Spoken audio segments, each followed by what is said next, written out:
여러분 안녕하십니까? 목요일 아침 뉴스투데이 경남 시작합니다. 먼저 오늘의 주요 뉴스입니다. 발의 단계에서부터 논란이 된 학생 자치 참여 조례안이 경남도의회 교육위원회에서 찬반 경론 끝에 심사 보류됐습니다. 최근 허성모 창원시장 측근들의 비위 행위가 잇따라 드러나 공직기강회의가 도를 넘었다는 비판이 나오고 있습니다. 진주시가 남강변 주택가에 수백억 원을 투입해 대규모 문화시설을 만드는 사업을 추진하고 있는데 이주해야 할 주민들이 강하게 반발하고 있습니다. 삼성중공업이 세계 최초로 친환경 연료인 LNG의 통합실증 설비를 구축해 세계적인 기업들의 관심이 쏠리고 있습니다.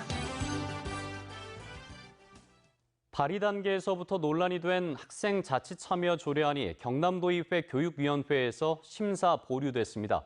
여야 도의원들은 3시간여 치열한 공방 끝에 접점을 찾지 못하고 이같이 결정했습니다. 부정석 기자가 보도합니다. 초중고등학교 학생이 직접 학생의회를 구성하고 교육과정 편성과 학교시설 사업에 참여하는 내용의 학생 자치 참여 조례안. 더불어민주당 28명 도의원들의 공동 발의로 지난달 26일 입법 예고됐습니다.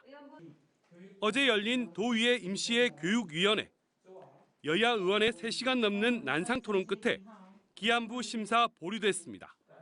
찬성 측 의원들은 학생의 자치와 참여권을 넓히는 데 의미가 있다고 주장했지만 반대 측 의원들은 상위법과의 충돌 우려를 제기했습니다.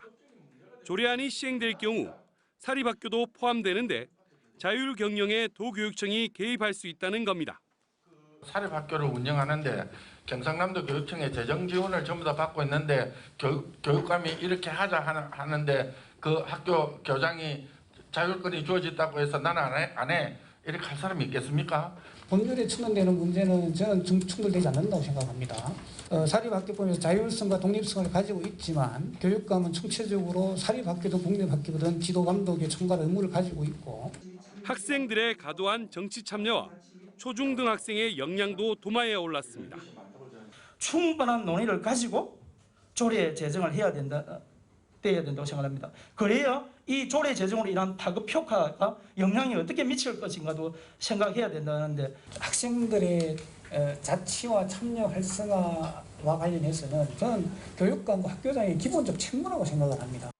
의회 밖에선 일부 교육단체들이 반대 집회를 열고 지난 2019년 무산된 학생인권 조례안의 재탕이라며 철회를 요구했습니다. 학생의회에게는 상당한 권한이 주어질 것입니다.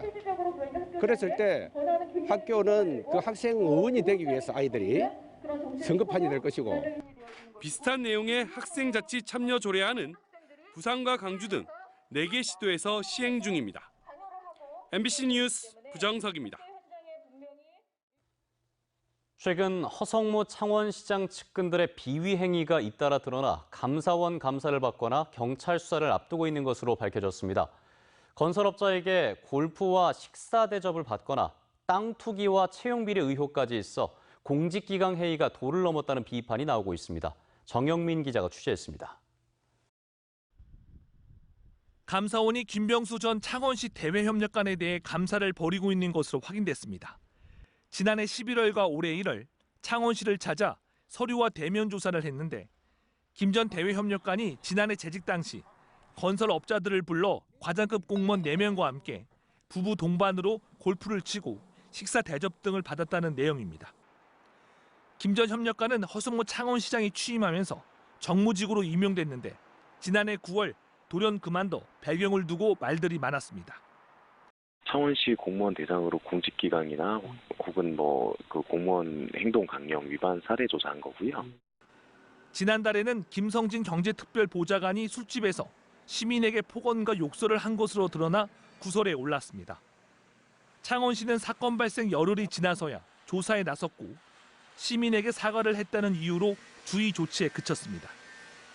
26일 날 이제 보도가 났고 저희가 26일 날 간 게 아니고 5월 3일 날 갔었죠. 이분들은 아실지 모르겠는데 조사한 저는 26일 날 알았어요. 지난 3월에는 허 시장의 고등학교 동창이자 선거 캠프 출신인 안상무 창원시설공단 경영본부장이 임용 전 땅 투기 의혹이 제기돼 사퇴했는데 채용 비리와 친인척 일가 몰아주기 의혹까지 잇따라 불거졌습니다. 한 시민단체는 조만간 안전본부장을 농지법 위반과 업무 방해 등의 혐의로 경찰에 고발할 예정인 것으로 알려졌습니다. 실제 짓지는 않았습니다. 솔직히 말해서 말씀드리면은 제가 서울서 농사를 지었다면 제가 사실 얘가 더 거짓말이죠. 잇따라 터진 측근들의 부적절한 처신과 비위로 조직 내에서조차 비판을 받고 있는 상황에 허성모 시장이 어떤 입장을 내놓을지 주목됩니다. MBC 뉴스 정영민입니다. 진주시가 진주성 맞은편 남강변 주택가에 대규모 문화시설을 만드는 사업을 추진하고 있습니다. 수백억 원이 투입되는 시장 공약 사업인데요. 하지만 이 사업으로 이주해야 하는 주민들은 진주시가 일방적으로 사업을 진행한다며 강하게 반발하고 있습니다. 보도에 이준석 기자입니다. 조감도에 건물한 진주시가 건립하려는 다목적 문화센터. 예정지는 진주성과 촉성루를 마주보는 난강변 주택가입니다. 진주시는 문화예술도시로 자리매김하기 위해 필요하다고 강조하지만 센터를 지으면 주민들은 떠나야 합니다. 한 60년을 여기 살았는데 떠나려고 하니까 마음도 안 좋고 갈 곳도 없고. 3년 전에 저희가 5.7 공방을 이렇게 해서 왔는데 지금 정말 저희는 난감해서 아무런 할 말이 없습니다. 진주시의 주거 환경 개선과 다목적 문화센터 건립 관련 주민 설명회. 도시 재생에 찬성한 주민도 있었지만 도를 하던 일이 빨리 진행이 되어서 그런 개선 효과가 이루어질 수 있도록 시당국에서는 합리적인 판단으로 진행. 문화센터 건립에는 참석자 대다수가 반대했습니다. 저 문화도시에 들어가고 그 하는 사람들 몽땅 다 어떡한다면 그게 무슨 사람 구독하려면 그게 무슨 주거 환경 개선입니까 그게. 주민 설명회는 이번이 처음이지만 진주시는 지난해 11월 행정안전부의 투자 심사를 받았고 지난달에는 건축 설계 국제 공모를 했습니다. 여기다 토지 보상 업무를 민간에 위탁하고 보상 예산을 추경 예산안에 편성했습니다. 주민 동의 없이 진주시가 일방 통행식 사업을 추진하고 있다는 비판이 나오는 이유입니다. 올 초에 주민 설명회를 하려고 계획했는데 코로나로 연기돼 갖고 오늘 이 자리에 모시게 된 겁니다. 의견 수렴 과정인가요? 통보인가요?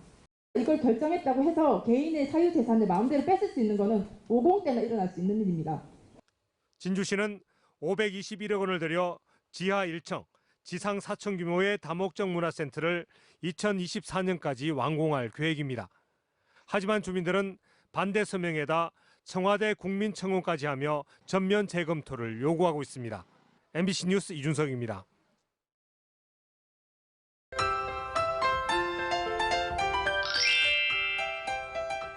오늘 따스한 햇볕과 함께 어제보다 기온이 더 오르겠습니다. 경남 내륙을 중심으로 기온이 30도 가까이 올라 덥다고 느끼실 수도 있겠는데요. 아침 저녁으로는 선선한 감이 돌면서 일교차도 크게 벌어지겠습니다. 오늘 창원의 한낮 기온 25도, 진주는 27도, 창녕은 30도 안팎을 보이면서 초여름 같은 날씨를 보이겠습니다. 오늘과 내일 아침은 경남 내륙에 가시거리 1km 미만의 안개가 끼는 곳이 있겠습니다. 특히 강이나 호수에 인접한 지역은 주변보다 안개가 더 짙게 끼겠는데요. 운전하실 때 차간 거리 넉넉하게 유지하면서 안전운전 해주시길 바랍니다. 위성효생 보시면 오늘 대체로 맑은 날씨를 보이겠습니다. 미세먼지 농도는 좋음 수준으로 공기질 깨끗하겠습니다. 오늘 어제보다 1에서 5도가량 높은 기온을 보입니다. 현재 기온 보시면 함안 13도, 밀양은 14도 안팎을 보이고요. 한낮 기온은 밀양 29도, 양산은 27도까지 오르겠습니다. 거창의 한낮 기온 28도, 합천은 29도가 예상됩니다. 바다의 물결은 최고 2m까지 일겠습니다. 내일까지 낮 기온이 크게 올라 덥겠고요. 주말에는 돌풍과 천둥, 번개를 동반한 비 소식이 있습니다. 날씨 정보였습니다. 바다에서 환경 규제가 갈수록 강화되면서 최근에는 LNG 연료 선박이 그 대안으로 떠오르고 있는데요. 이런 가운데 삼성중공업이 세계 최초로 친환경 연료인 LNG의 통합 실증 설비를 구축해 세계적인 기업들의 관심이 쏠리고 있습니다. 서윤식 기자입니다. 환경 규제로 바다에선 LNG 연료 선박이 대안입니다. 누가 먼저 관련 기술과 경쟁력을 확보하는가에 따라 세계 조선 시장이 재편되고 있는 지금 삼성중공업이 세계 최초로 조선과 해양의 LNG 통합 실증 설비를 완공했습니다.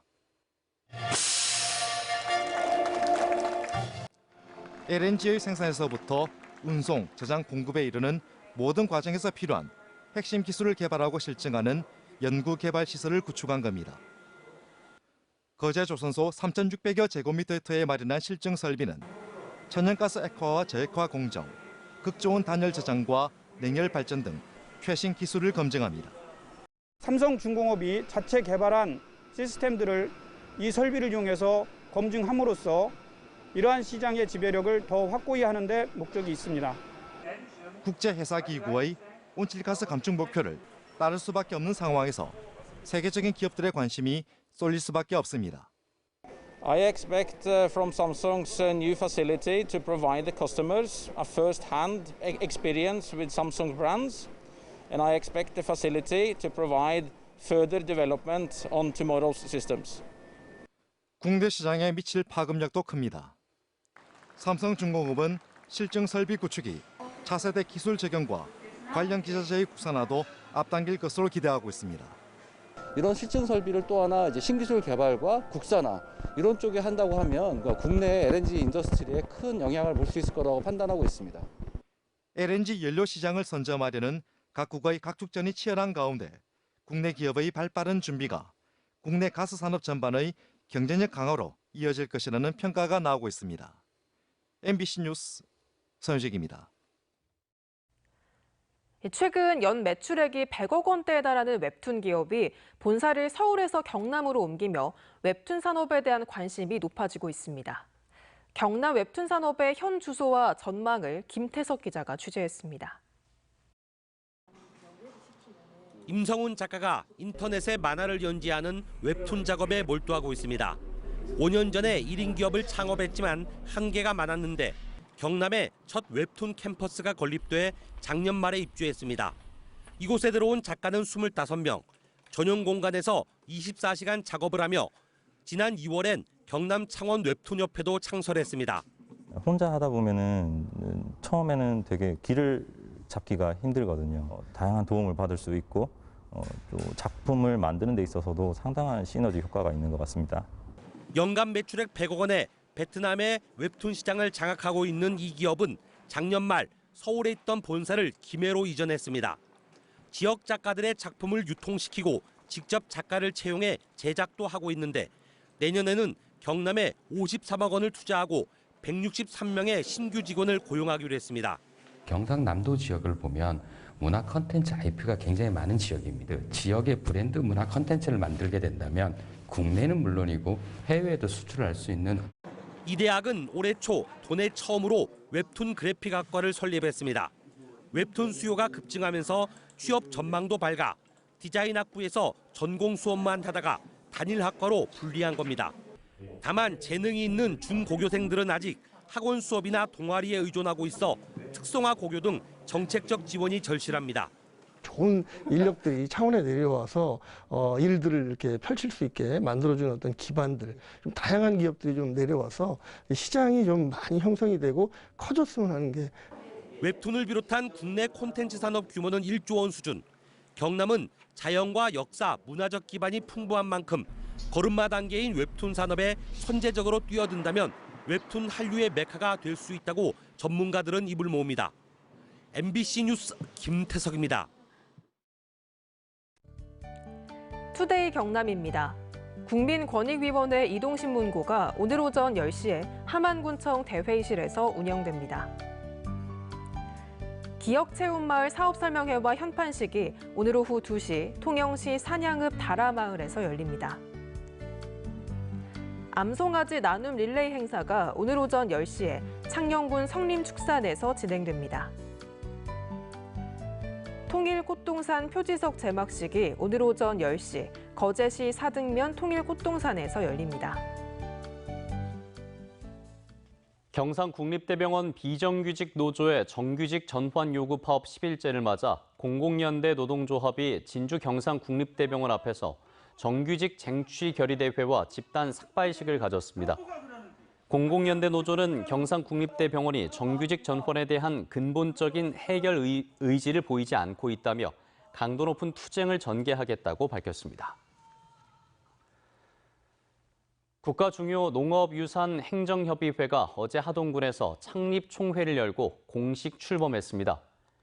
행정협의회는 국가중요농업유산을 보유한 경남과 경북, 전남 17개 시, 군이 참여한 가운데 농업유산의 효율적인 보전과 전승을 위해 협력하는 활동을 펼칩니다.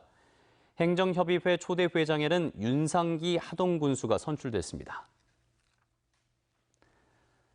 남해군은 지난달 5일부터 공직자 부동산 투기 의혹을 조사한 결과 내부 정보를 이용한 토지 거래 정황은 한 건도 없는 것으로 확인됐다고 밝혔습니다. 이번 조사는 군청 공무원과 배우자, 직계 존비속 1,700여 명을 대상으로 진행됐으며 조사 대상 토지는 힐링빌리지 조성과 꽃내 중학교 신축, 화계 전원마을 조성 등 9개 사업장입니다. 지난 2월 22일부터 현재까지 자가격리된 9만 4천여 명 가운데 무단 이탈자는 114명으로 월 평균 7명이 방역수칙을 지키지 않았고 격리 장소를 이탈하고 있는 것으로 드러났습니다. 특히 이달 들어 지난 8일까지는 모두 14명의 무단 이탈자가 적발돼 하루 1명 이상이 발생했으며 지역별론 김해시가 27명으로 가장 많았고 창원시가 18명, 통영시 12명으로 그 뒤를 이었습니다. 경남도의회 COP28 남해안 남중권 공동 유치를 위한 특별위원회가 제28차 UN 기후변화 협약 당사국 총회를 전남과 경남에 유치하자는 건의문을 채택하고 본격적인 활동에 들어갔습니다. UN 기후변화 협약 당사국 총회는 매년 11월에 198개 회원국이 모여 UN 기후변화 협약 이행을 위한 최종 의사를 결정하고 다음 개최국을 결정하는 대규모 국제 행사입니다. 바다를 경계로 떨어져 있는 남해안권 주요 도시인 창원과 거제, 통영시가 국도 5호선으로 연결될 전망입니다. 국토교통부가 국도 5호선 시점을 거제시 연초면에서 통영시 도남동으로 변경했는데 바다 구간인 거제 덕원해수욕장에서 통영 도남동까지를 해상 교량과 접속도로로 신설해 41.4km가량 더 늘릴 계획입니다. 또 통영에서 배로만 갈 수 있는 한산도를 국도 5호선으로 연장하면 창원, 거제, 통영을 잇는 원모양의 도로망이 완성될 것으로 기대됩니다. 창원시가 추진 중인 시립박물관 건립 계획이 문화체육관광부 공립박물관 설립 타당성 사전평가를 최종 통과했습니다. 이에 따라 창원박물관 건립에 국비 지원이 가능해졌는데 창원시가 국비와 지방비 741억 원을 투입해 지하 1층, 지상 3층 규모로 추진 중인 박물관은 내년에 착공해 오는 2025년 개관이 가능할 전망입니다. 고 노무현 전 대통령 12주기 추도식을 앞두고 김해시가 봉하마을 방역을 강화합니다. 추도식 당일 KF94 마스크를 착용하지 않은 방문객들에게는 마스크를 지급하고 23일 전후로는 평소 2명이던 근무자를 최대 8명까지 늘립니다. 또 서울역에서 진영역을 오가던 봉하 열차와 김해 시티 투어버스의 봉하 특별 코스도 올해는 운영하지 않기로 했습니다. 통계청에 따르면 지난 1분기 경남 지역의 서비스업 생산 지수는 100.3으로 1년 전보다 0.1% 감소해 5분기 연속 마이너스를 기록했습니다. 업종별로는 숙박 음식업과 예술 스포츠 여가 업종이 각각 1년 전보다 12.4%와 10.1% 줄어 감소폭이 가장 컸습니다. 같은 기간 경남 지역의 소매 판매는 3.9% 증가한 가운데 백화점과 자동차 판매가 각각 8.5%와 15.2% 늘어 증가폭이 가장 컸습니다. 경상남도가 2025년까지 1,077억 원의 예산을 투입해 플라스틱 발생량을 20% 줄이고 재활용률은 75% 향상시키는 정책을 추진합니다. 도는 카페와 식당에서 다회용 용기를 사용할 경우 제로페이 사용자에게 적립과 할인 혜택을 제공하고 현재 21곳인 재활용품 비축 시설을 올 연말까지 32곳으로 늘리는 등 플라스틱 감소와 재활용 방안을 마련해 환경보호와 도민들의 삶의 질 향상을 함께 유도한다는 계획입니다. 5월 13일 목요일 뉴스투데이 경남 여기서 마치겠습니다. 시청해주신 여러분 고맙습니다.